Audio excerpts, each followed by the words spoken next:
దానికి ఇది తీసుకురండి. చెప్పు నువ్వు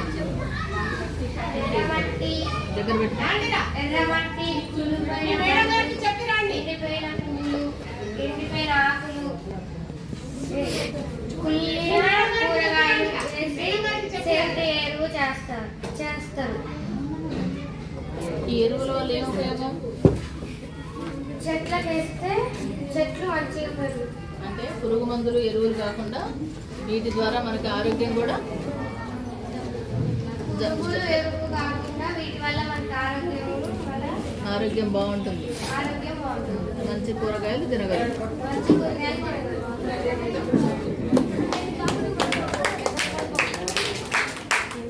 అరే పిల్లలు ఒక్క నిమిషం.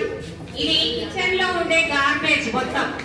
మనం తినే అరటి పళ్ళు, కూరగాయల పీల్స్, ఉల్లిపాయ పొట్టు, కోడిగుడ్లు, మట్టి, మన ఇంటి ముందు ఆకులు, చెత్త చెదారం అవన్నీ ఉన్నట్లయితే వాటిని అన్ని మనం ఒక దగ్గర చేర్చినట్లయితే మనకు జీవామృతం తయారవుతుంది, కంపోస్ట్ ఎరువు తయారవుతుంది. ఈ కంపోస్ట్ ఎరువును మొక్కలకు వేసినట్లయితే మొక్కలు చాలా చక్కగా ఎదుగుతాయి, మంచి దిగుబడి వస్తుంది. అదేవిధంగా ఈ నేచురల్ గా పండించిన పంటల నుండి వచ్చిన ఆహారాన్ని తీసుకున్నప్పుడు మనం ఆరోగ్యంగా కూడా ఉంటామన్నట్టు. ఇప్పుడు ఎక్కువగా క్రిమి సంహారకాలు వాడటం వల్ల అలాంటి ఆహారాన్ని తీసుకొని మనం చెప్పాలంటే మన వెనకటి తరాలను చూసినట్లయితే బేరీజు వేసుకున్నట్లయితే మనం చాలా బలహీన పడిపోయాం.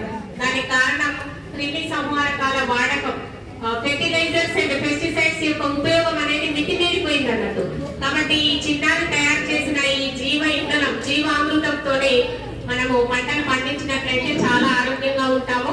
ఇది మనం కష్టపడేది ఏం లేదు, మనం కేవలం దాంతో శ్రద్ధగా తయారు చేయడమే. చక్కగా తయారు చేసిన భవ్యశ్రీకి పాఠశాల తరఫున అభినందనలు. గట్టిగా క్లాస్ కొట్టండి.